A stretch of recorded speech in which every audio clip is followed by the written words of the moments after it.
Are your friends cretins? Are they stopping you from becoming the muscular duck that you want to be? Well, it's time to drop them. And in this video, we're gonna show you how to surround yourself with greatness. Let's get right into it. So we're going to start by finding out, where do you actually find these people? Well, a very easy place to find people, if you're not in the education system anymore, of course. A very good place is to find people in the nightlife scene. So in clubs and bars, people are very social, inhibitions are very low, and it's really easy to strike up a conversation, exchange numbers, and have new friends.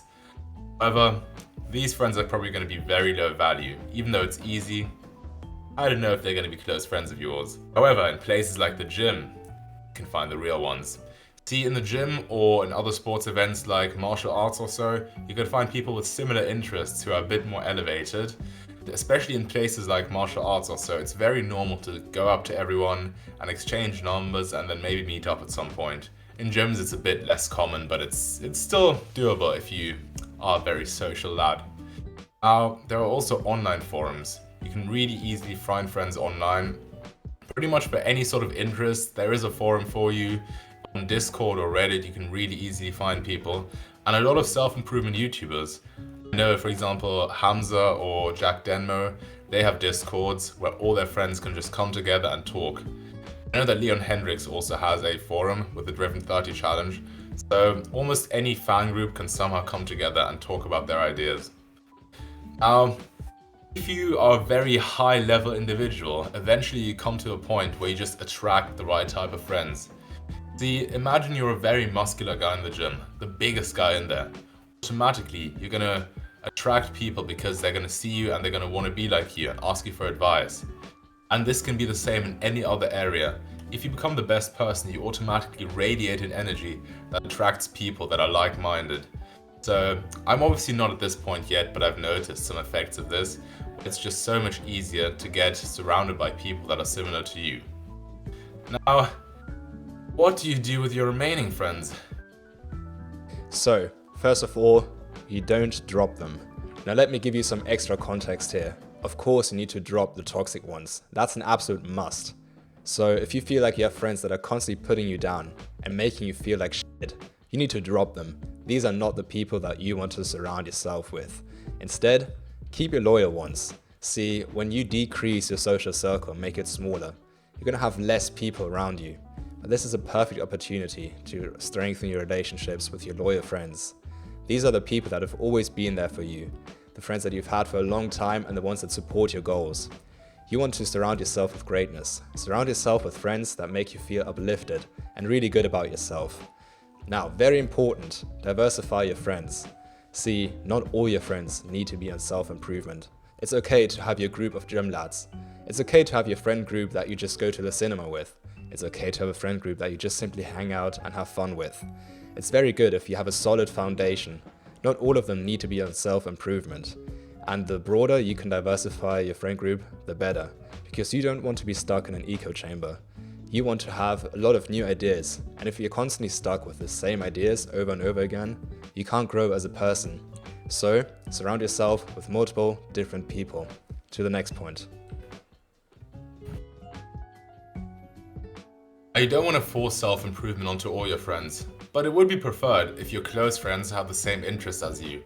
And that's where converting your friends comes in. See, of course you can't force self-improvement, but if you're a good role model, hopefully they'll want to follow in your footsteps. For example, if you become a really muscular gym lad, eventually they'll see your gains and they'll ask you for some advice. They'll be like, oh, I want to look like you. How can I get some advice? How can I look like you? That's where you take action. See, once they start actually wanting to be like you and asking for advice, you can start by coaching them. This is a lot less slimy and less annoying than just forcing it onto them. Because you're just trying to be helpful and having a healthy relationship with them. You can coach them by asking the right questions and making them talk, using methods like laddering. That makes them reveal a lot more about themselves. And once they start talking about themselves to you, they'll reveal their dreams, their hopes, their fears, and even where they are in life and where they want to be. And you can take it from there. You can tailor some advice to them. You can say, there's this thing called journaling that I want you to try. If they're still open to it, you can start making plans for them. You can start setting goals together. You can start going to events together, like going to martial arts or going to the in together with them, and you can improve alongside them. So now that you've got your self-improvement friend groups, you need to manage those friendships. How do you keep them sticking around? We'll teach you how to. To keep your friends, you need to manage your friendships. Remember how we said that friends can be your greatest asset and that you are a byproduct of the 5 people that you spend the most amount of time with? Well, this is exactly where this comes in handy. You want to have people in your friend group that are uplifting for you. So if you only have people in your friend group that make you feel great, that make you feel like you can achieve anything, and that help you become the person that you want to be, friends truly are your greatest asset. This is why it's so important to keep them. How do you do this? Never become complacent. See, everyone, and I mean everyone, wants to have that one friend, that one person that's just cool and funny and comes up to them and says something like, "Hey, I got something cool planned on the weekend. You want to come with?" That is always the initiator. Now it's time for another hair fix. That guy is the initiator. See, people are just inherently lazy. It must be something in our biology. And people just always want to have that one person in their lives, but they don't want to be that person. This is where you come in. You need to be the initiator if you want to manage your friend group. And trust me, everyone will thank you for it. Next up, talk big ideas. I'm sure you've had those friends that you just have small talk with. Those friends that you just talk about really tiny things with, like Netflix shows, some gossip, or what's going on social media. Instead, try talking about big ideas. It's going to make your friendship so much deeper because you both start to realize that you both actually have some very, very deep minds and that you can't have these conversations with anyone. So to have some really deep friendships, think deep and have deep conversations. Also, respect their journey. Sometimes in life, you just simply need to understand that other people have different values and different goals and ambitions. So you need to respect their journeys. If they want to get a job that you, from a self-improvement perspective, don't see as very valuable, well, then keep it to yourself. Still support them, because that might be exactly what they want. Sure, you can motivate them, tell them what you think, tell them that they can become something bigger if they want. But if you feel like they truly want to go on this journey and that's the right thing for them, be there for them. Just simply respect them. If you enjoyed this banging episode of Pablo's Pill, you might like this one as well. We'll see you there.